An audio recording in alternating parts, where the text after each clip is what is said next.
الحمد لله نحمده ونصلي على رسول الكريم. أما بعد فأعوذ بالله من الشيطان الرجيم. بسم الله الرحمن الرحيم. وإذا قيل لهم لا تفسدوا في الأرض قالوا إنما نحن مصلحون. صدق الله العظيم. زما د ویورس کتونکو ناظرینو السلام علیکم ورحمة الله وبرکاته. زمونږ بانن مختصرا درس په دې باندې وي یو احادیث باره تر جناب محمد صلی الله علیه وسلم بیانومه چې باقي نبی صلی الله علیه وسلم د شپږو خبرو ضمانت اخیستی دی. که دا خبرې په چا کې موجودې وي نو پیغمبر صلی الله علیه وسلم فرمایي چې دا به جنت ته داخلېږي. مطلب دا چې زه ولې ضمانت ورکوم د دې خبرې چې دا به جنت ته داخلېږي. اوس راځئ چې دغه خبرې وپېژنو او دا په عمل کې راولو. دا ویډیو په خپله مو ګورئ او د نور ملګرو سره کوئ مخکې شیر کړئ. حدیث کې دا راځي چې شپږ خبرې ضمانت دا کمه دي.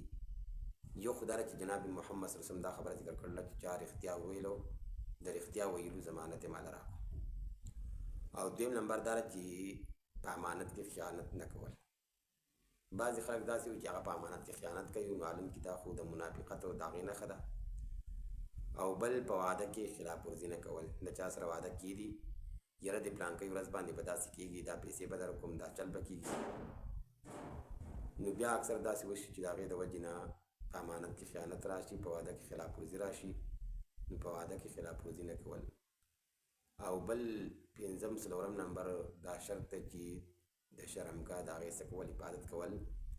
مطلب دا چې د دې استعمال په ناجایزه طریقه باندې نه کول.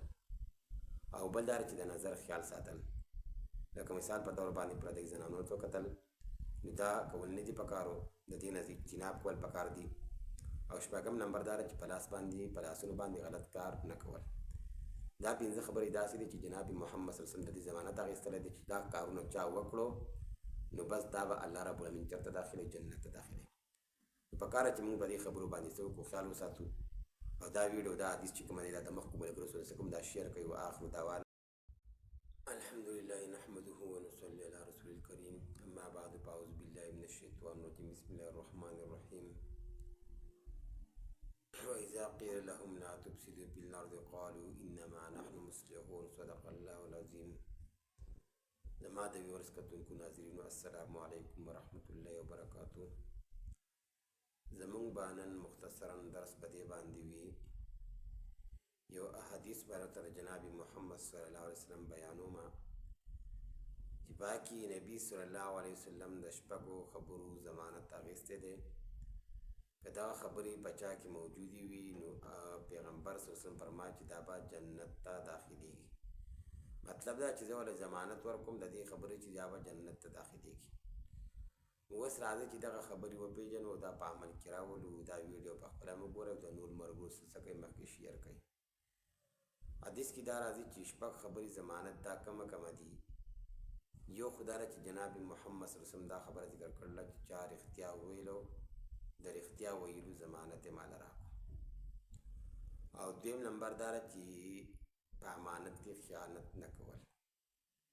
بعضې خلک داسې وي چې هغه په امانت کې خیانت کوي، نو معلوم کې دا خو د منافقت او د هغې نښه ده. او بل په وعده کې خلاف ورزي نه کول. د چا سره وعده کېدي یاره د پلانکۍ ورځ باندې به داسې کېږي، دا پیسې به درکوم، دا چل به کېږي، نو بیا اکثر داسې وشي چې د هغې د وجې نه په امانت کې خیانت راشي، په وعده کې خلاف ورزي راشي. نو په وعده کې خلاف ورزي نه کول. او بل پنځم څلورم نمبر دا شرط دی چې د شرمګاه د هغې څه کول، حفاظت کول. مطلب دا چې د دې استعمال په ناجایزه طریقه باندې نه کول.